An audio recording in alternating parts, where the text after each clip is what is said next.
Agar qo'limda eng ko'p ishlatiladigan inglizcha so'zlarning ro'yxati bo'lganda qani edi? Birinchi 100 ta so'zimni eng keraklilarini yodlab olardim. Keyingi 200 ta 300 talarni ketma-ketlikda ishlatilishiga qarab turib yodlardim. Bo'lmasam men shillaqurt, zontik yoki daraxtni uchi degan so'zlarni o'rganyapman. Qumursqa. Bu so'zlar menga kerak emas, u hayotda ishlatilmaydi, kam ishlatiladi ishlatilsa ham. Shuning uchun mana misol uchun rozetka.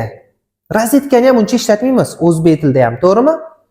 Eng ko'p ishlatiladigan so'zlar bo'lganda vobshe maza qilardim.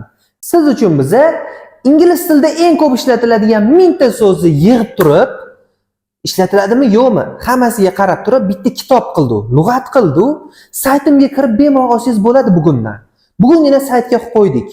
Hozirgina kirib o'shandan o'rganing so'zlarni. Yana eng zo'r joyi o'zbekcha inglizcha qilingan.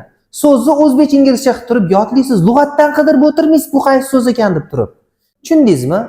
Qani videoga plus qoldiring agar u sizga ham kerak bo'lsa. Biz tashlab qo'yarmiz balkim.